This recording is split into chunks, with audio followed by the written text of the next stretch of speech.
Let me tell y'all something. I work 15 hours a day, 3 a.m. to 6 p.m., and I still had to do this video. I saw something today that I can only label as a beautiful thing.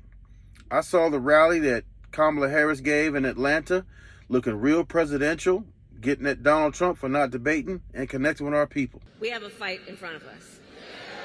We have a fight in front of us, and we are the underdogs in this race. We are. But you see, this is a people-powered campaign. Ours is a people-powered campaign. In fact, after I announced my candidacy, we saw the best week of grassroots fundraising in presidential campaign history.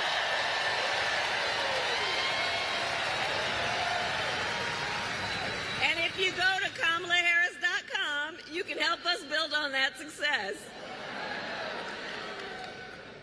So the momentum in this race is shifting. And there are signs that Donald Trump is feeling it. You may have noticed. So last week, you may have seen, he pulled out of the debate in September he had previously agreed to.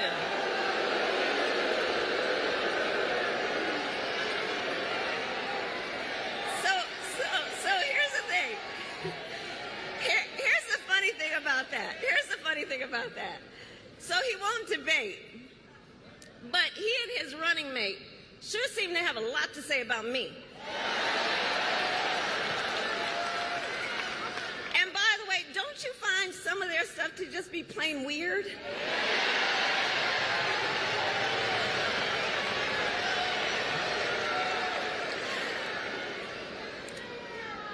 Well, Donald,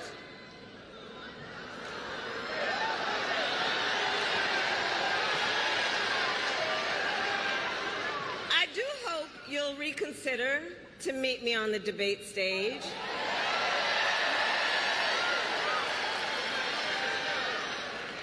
Because as the saying goes, if you've got something to say, say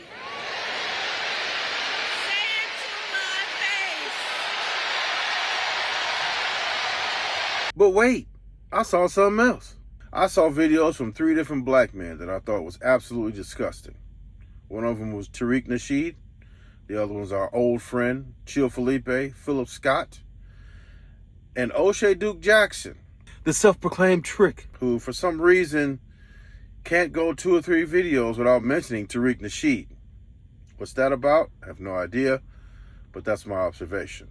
Now, as we all know, Kamala Harris is the presumptive nominee of the Democratic Party. She and Donald Trump is running for president. I'm just going to let y'all know now, I'm voting for Kamala Harris, because I believe in character.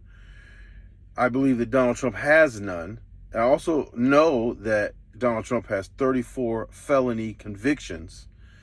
And he was also found liable for doing what he said he was going to do on the Access Hollywood tape, filling him up by the you-know-what. Now, there's certain things I just won't do.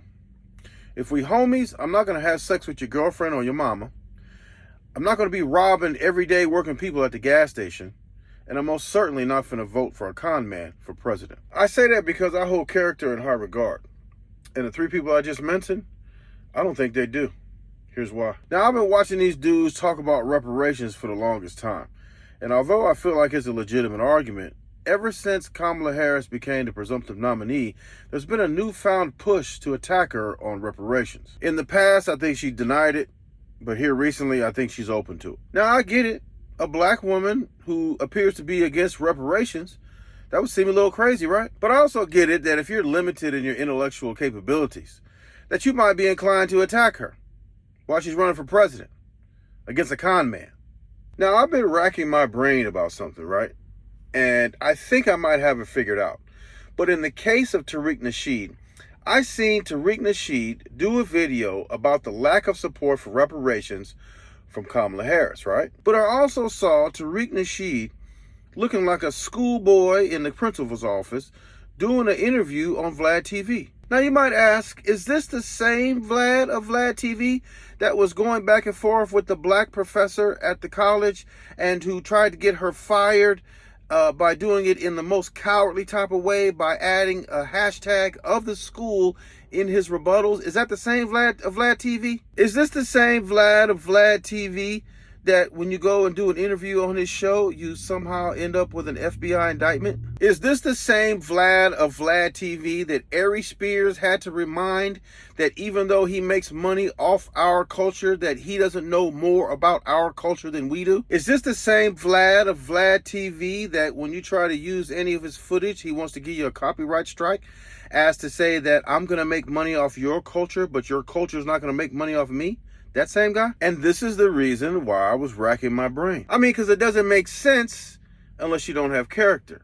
Because the same dude that would go have sex with the mama or the girlfriend would go attack the black woman for reparations and then go yuck it up with the white dude.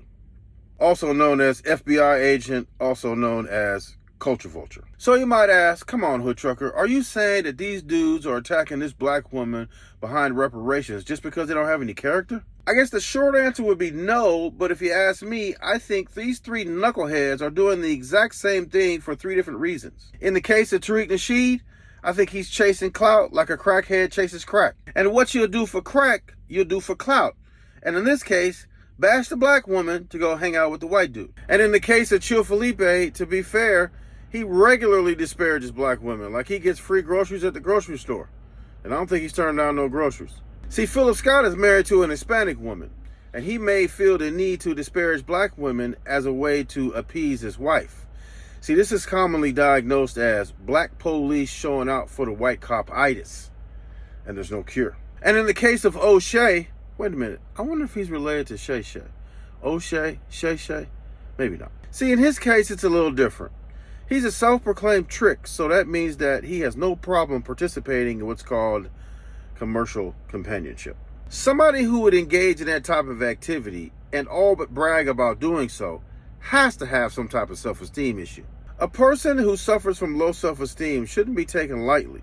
However, it would explain him taking a liking to Tariq Nasheed to the level that he's mentioning him every 2 or 3 videos. Now, you would expect someone who suffers from low self-esteem to be a little socially awkward, may not have a lot of friends, and may also look at Tariq Nasheed as some type of a mentor. Now, being a person that doesn't relate to low self-esteem, I can't imagine Tariq Nasheed being a mentor. But I would have to imagine that someone who suffers from low self-esteem would also suffer from some type of impaired judgment. Now, O'Shea Duke Jackson purports to be from Sacramento, California, but is currently no longer living in the United States. I guess there's a multitude of reasons why somebody would just pack up and leave the country.